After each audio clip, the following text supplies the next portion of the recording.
Bienvenue à tous. Comment gérer, stocker, sécuriser vos crypto-monnaies à travers les wallets? C'est le sujet de cette vidéo. Mais avant de penser à quelle wallet choisir, il faut penser déjà en amont. Créer un environnement sécurisé. Et pour ce faire, j'emploie le navigateur Brave qui est plus sécurisé que Chrome ou Firefox et d'autres solutions.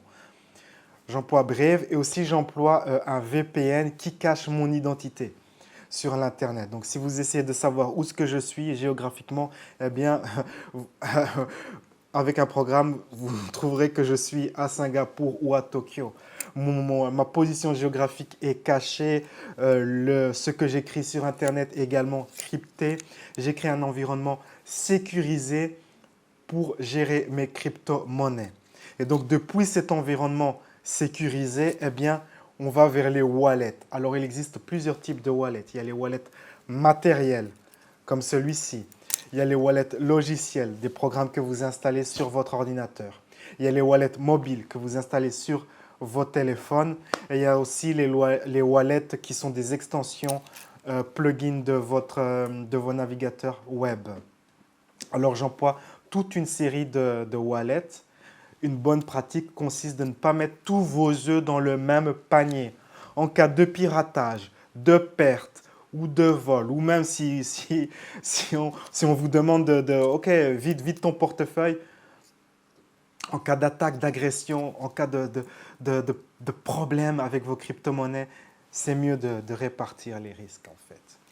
Et aussi, il y a cette situation que parfois, il y a tellement de trafic sur le réseau, sur certains réseaux, que votre wallet ne va pas fonctionner. Je me souviens, il y a quelques semaines, il y avait tellement de trafic sur Exodus, le wallet Exodus, qu'on ne pouvait plus l'utiliser en fait. C'était mort toute la journée, quoi. Il y avait cette journée là où je me souviens d'une journée où on ne pouvait plus accéder à Kraken, à Exodus, à Ledger. Et pour ces raisons, c'est bien d'avoir plein de wallets comme ça pour jongler, utiliser le wallet où vous pouvez accéder à vos actifs si un jour vous devez vendre rapidement. Alors, le wallet que j'utilise principalement, c'est le Nano X. Il y a le Nano S qui est plus petit et moins cher. J'ai aussi employé le Nano S dans le passé. Le problème du Nano S, c'est que vous ne pouvez utiliser que 4 programmes. Donc, chaque programme gère un crypto actif. Si vous installez des bitcoins, eh bien, il faut installer le programme Bitcoin. Si vous installez Ethereum, vous installez le programme Ethereum. Et vous ne pouvez installer que 4 programmes sur le modèle Nano S. Une fois qu'il n'y a plus d'espace et que vous avez une 5e crypto qui n'est pas encore installée, eh bien, il faut désinstaller l'un des programmes, installer le nouveau programme, gérer ce que vous avez à gérer. Et si vous avez besoin du programme que vous avez désinstallé, eh bien, il faut désinstaller un programme et réinstaller l'ancien programme que vous avez éliminé. C'est assez lourd, contraignant. Et aussi, ce que je n'aimais pas avec le Nano S, c'est qu'il y a 2 boutons en fait que vous pressez comme ça pour faire les confirmations. Et ces boutons, c'est fragile. Vous trouverez plusieurs témoignages sur Internet de personnes qui ont eu leur, leur bouton endommagé. Il y a même une vidéo sur YouTube où on voit que le bouton est endommagé. Moi aussi, j'ai eu cela. Ils n'ont pas pu le réparer pour ces raisons. Donc, j'ai fait la transition sur le Nano X qui emploie des boutons plus simples à utiliser comme ça. Alors, ce qui est bien avec le Nano X, contrairement à l'autre modèle, c'est qu'il a sa propre batterie. Le Nano S, il faut impérativement le connecter avec un câble. Celui-là, il est autonome, il a sa propre batterie qui dure 5 ans. Vous pouvez l'utiliser en mode Bluetooth et accéder au logiciel Ledger Live sur votre téléphone portable. Donc ça, c'est vraiment très, très pratique. Personnellement, moi, je préfère l'utiliser sur mon ordinateur où j'ai créé cet environnement sécurisé. Alors, de tous les types de wallets, les wallets matériels comme le Nano X et aussi d'autres modèles comme par exemple le Trésor ou le Nano S représentent le niveau de sécurité le plus élevé. Vos clés qui permettent d'accéder à vos crypto-monnaies, car vos crypto-monnaies restent toujours sur le blockchain, elles ne sont pas sur votre ordinateur, sur votre ordinateur et sur vos clés, sur votre wallet, il n'y a que les clés qui permettent d'accéder à ces actifs. Et donc, comme les clés sont sur cet objet, eh bien, c'est bien protégé. Ce n'est pas sur mon ordinateur qui peut être piraté. Ce n'est pas sur un site internet qui peut également être piraté. C'est en froid, déconnecté de l'internet. Et pour ces raisons, c'est le système de sécurité le plus performant, le plus sûr. Alors, qu'est-ce qu'on peut dire sur le logiciel Ledger Live? Eh bien, il y a plein d'options. Vous pouvez créer plusieurs comptes. C'est très intéressant si vous gérez des actifs pour d'autres personnes. Vous pouvez également créer plusieurs dossiers et ça, c'est une fonction que j'apprécie beaucoup, d'avoir plusieurs dossiers. À travers le logiciel Ledger Live, vous pouvez également acheter des cryptoactifs, vous pouvez également vendre des cryptoactifs, vous pouvez échanger, vous pouvez également faire des prêts. Malheureusement, l'option de prêt, il n'y a pas trop d'options. C'est des prêts à travers le protocole Compound et vous pouvez prêter la crypto qui s'appelle DAI, USD, USDS et également Tether. Et les intérêts ne sont pas très élevés. Personnellement, je participe à cette activité de faire des prêts d'actifs crypto, mais j'utilise un site spécialisé. J'utilise BlockFi. Et donc, le NanoX, c'est mon wallet principal, celui que j'utilise le plus. Et bien sûr, j'utilise d'autres wallets, comme par exemple Exodus. Alors, j'ai très peu de crypto-actifs sur Exodus. C'est quelque chose que je voulais juste tester pour voir qu'est-ce que ça valait ce wallet. Personnellement, je n'apprécie pas trop l'interface, que je trouve un peu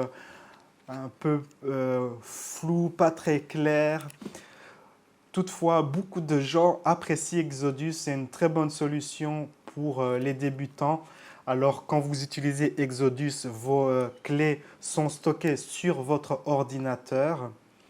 Il y a une version de Exodus pour macOS, pour Windows et aussi pour les mobiles. Alors, à travers Exodus, vous pouvez également acheter des crypto-monnaies, vous pouvez échanger des crypto-monnaies, échanger par exemple de l'Ethereum pour du Bitcoin et ainsi de suite. Et vous pouvez faire du staking, donc le staking où vous recevez des intérêts. Il y a un bon choix de crypto-actifs sur lesquels vous pouvez faire du staking. Exodus supporte des centaines d'actifs crypto et c'est très intéressant.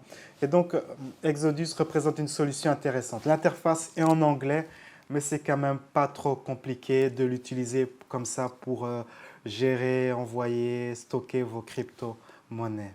Alors, il y a un autre wallet que j'utilise qui s'appelle Atomic Wallet.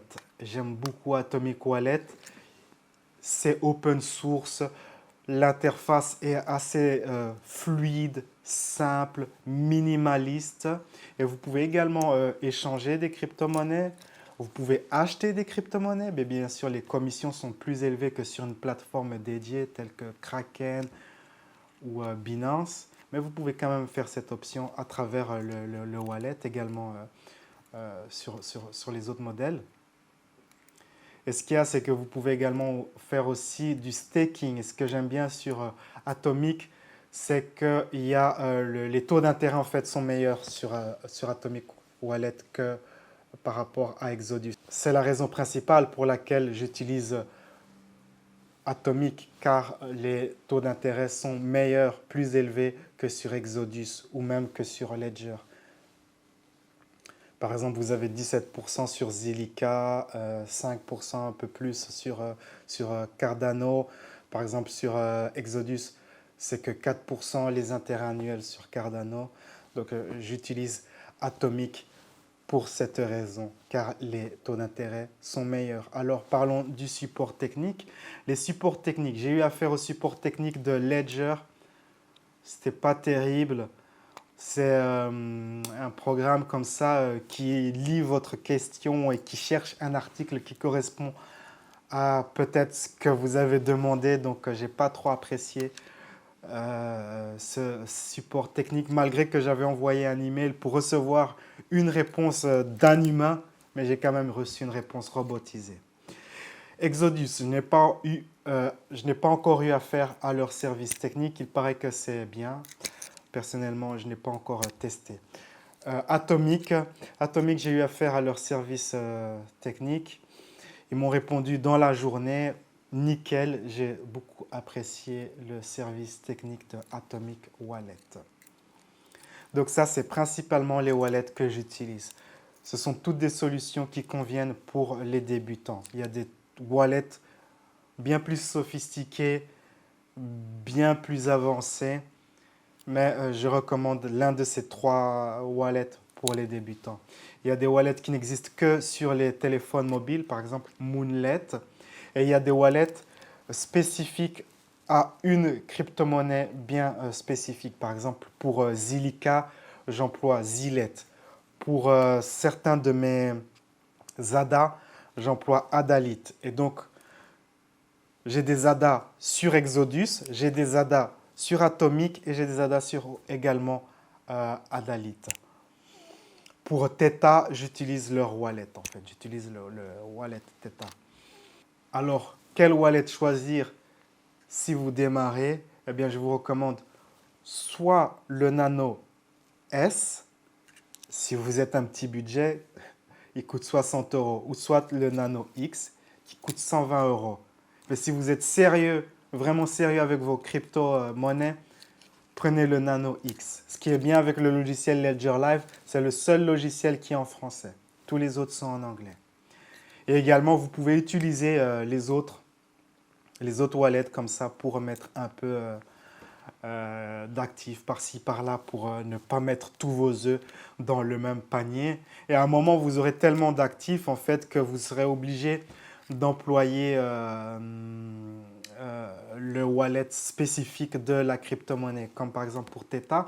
Alors, ce qui est bien, c'est que vous pouvez sécuriser l'accès du wallet Theta avec le Nano X et également le Nano S. Vous pouvez également sécuriser l'accès à Dalit avec le Nano et vous pouvez sécuriser l'accès en fait de plusieurs wallets logiciels avec votre Nano X. C'est également une option possible avec un autre wallet matériel qui s'appelle Trésor. Avec le wallet matériel Trésor, vous pouvez sécuriser l'accès à Exodus. C'est aussi intéressant. Vos clés seront sur Trésor et vous utilisez Exodus pour la gestion en fait. Ce qui est aussi une option intéressante. Donc voilà, c'est une petite vue d'ensemble comme ça de quelques wallets que vous pouvez choisir si vous débutez dans les crypto-monnaies.